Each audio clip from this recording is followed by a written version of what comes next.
On voit bien l'histoire que M6 essaye de raconter, Ouais, c'est-à-dire d'un type qui vit au milieu de ces empilements de vaisselle dans son 2 pièces et qui va s'éclater dans Second Life. Est-ce que c'est vrai ou est-ce qu'ils ont caricaturé le contraste pour les besoins de la démonstration? Par exemple, la vaisselle, vous nous avez raconté qu'ils vous ont fait faire la vaisselle. Oui, c'est à un moment donné, ils voulaient me voir dans des tâches quotidiennes, mais pour montrer un peu voilà, comment les gens vivent et tout. Mais en fait, l'idée c'était qu'en fait, il a une vie... La vaisselle? Ouais, pourri quoi, et il a une seconde vie. Parce qu'au départ, c'était ça. C'est vrai que les journalistes ont beaucoup pris le nom à Second Life au premier degré, et donc il n'a pas de vie, c'est un no life comme on dit, et donc mais c'est pas du tout ça. Je travaille à côté, j'ai une vie satisfaisante. Enfin voilà, mon appart, bon, il est parfois bordélique, mais bon, c'est pas non plus. Tu fais ton lit de temps en temps? Oui, je fais mon lit absolument. Voilà, non, je pense qu'il cherchait un angle, donc j'ai épousé le format. Mais c'est vrai qu'aujourd'hui, il y a une professionnalisation des gens qui sont dans Second Life. En l'occurrence, moi, c'est vrai que, compte tenu de mon expérience, je connais la Second Life depuis vraiment le tout début. J'ai monté avec un associé Extralab, et en fait, on a été contacté. Qui est votre société? Alors, juste, on va voir en image les activités de votre société dans Second Life. Nous avons envoyé un exemple. C'était lors de la sortie de l'album du groupe R. Ouais. Vous avez créé un espèce de studio d'enregistrement un peu virtuel, voilà. En fait, on a fait ce qu'on appelait une airbox, c'est les éléments de l'album. On a comment dirais-je, c'est donc avec EMI, hein, donc le producteur voilà, de ce groupe musical. Et donc en fait, on a reproduit les éléments de l'album dans Second Life avec une chambre d'écoute où on peut écouter les éléments de l'album.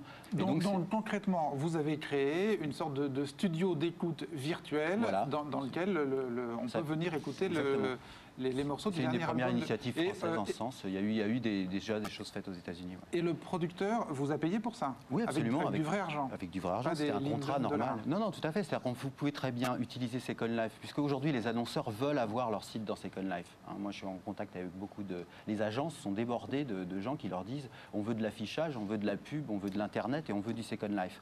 Or, les agences ont loupé le train. Elles ne savent pas faire. Elles ne savent pas faire. Il faut faire appel aux résidents. Judith.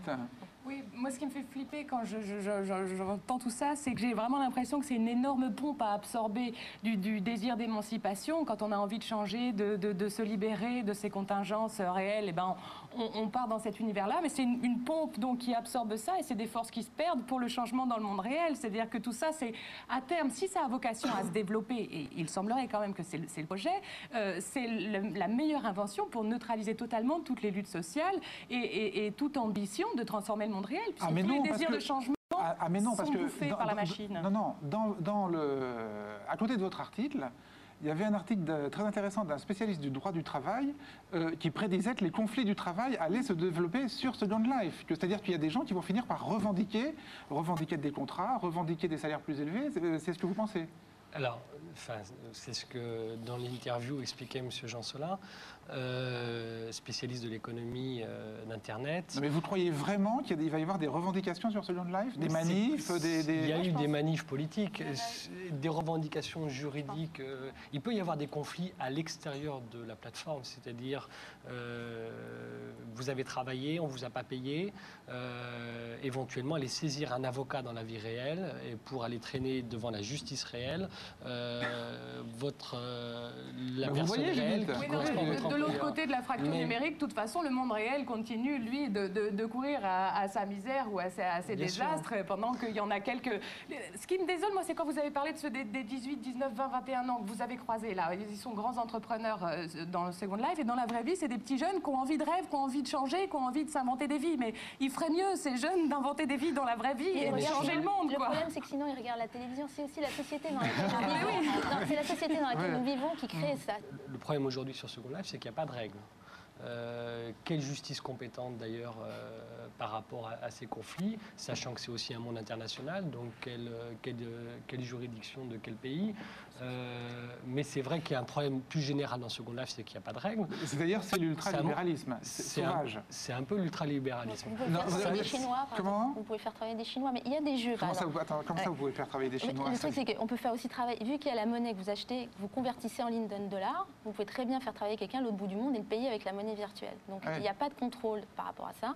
Et c'est un des aspects, en même temps, les plus inquiétants, les plus intéressants. Ce qu'il faut savoir, c'est qu'aujourd'hui, il y a un jeu qui s'appelle World of Warcraft, qui est très connu sur Internet. Il y a 7 millions de personnes qui jouent actuellement. Il y a 500 000 petits Chinois qui travaillent pour des gamins qui, avec leur argent de poche, leur payent avec des objets dans ce monde pour que les Chinois avancent dans le jeu. Donc il y a déjà des gens qui sont exploités, ça existe déjà. Ouais. Et il y aura des conflits aussi sur... Sachant que Second Life n'est pas un jeu.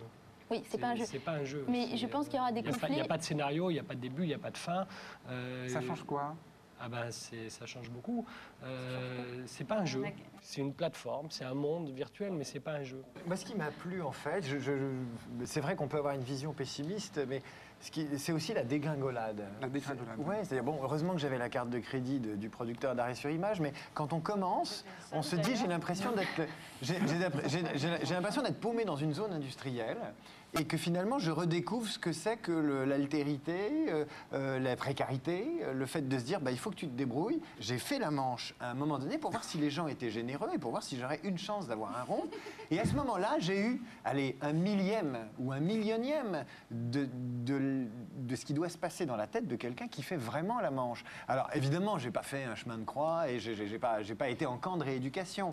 Mais il y a quelque chose de vierge là-dedans qu'on peut apprendre à redécouvrir. Nicolas Barial. En fait, ce qu'il faut quand même dans Second Life, il y a quand même un parcours initiatique au départ. C'est vrai qu'en un jour, on ne peut pas appréhender tout. On est bizuté, disons-le. Oui, dans une certaine mesure. On est bizuté, par soi-même essentiellement. Non, mais vous l'avez vécu. Quand vous arrivez, personne ne vous adresse la parole, franchement. On peut chercher. Il y a des... de partout, ouais, voilà, mais il y a aussi, on peut apprendre. Il y a des écoles qui vous apprennent, par exemple, à construire. Donc c'est très important, par exemple, de s'intéresser. Dans Second Life, bien sûr. Il y a des écoles. Dès que vous cliquez sur un objet, vous regardez, vous avez son créateur. Non, il y a des communautés bénévoles. Là, l'enseignement libre, gratuit. Oui, même de langue, on peut apprendre l'anglais aussi, c'est très pratique pour ce genre de choses. Depuis le début, on est entre deux discours, c'est-à-dire que vous dites ça va devenir, voilà ce que ça va devenir, mais en même temps, ça peut très bien ne rien devenir du tout et se casser la figure. Oui, sauf que, si vous voulez, la chance que la bulle a de gonfler, c'est effectivement de susciter ce qu'on est en train de faire d'ailleurs sur ce plateau, c'est-à-dire du buzz sur les médias qui attire du nouveau public, qui fasse que effectivement ça gonfle. L'Internet aujourd'hui est quand même quelque chose d'important, est en pleine croissance, est stable, il n'y a plus vraiment une bulle, on ne parle plus de bulle, ça c'était il y a 6 ou 7 ans. Non, heureusement, on a passé le cap, sinon il n'y aurait pas de parti politique dans Second Life, il n'y aurait pas des gens qui cherchent à organiser des choses, des associations. Il y a l'aspect marchand, mais il y a l'aspect aussi culturel.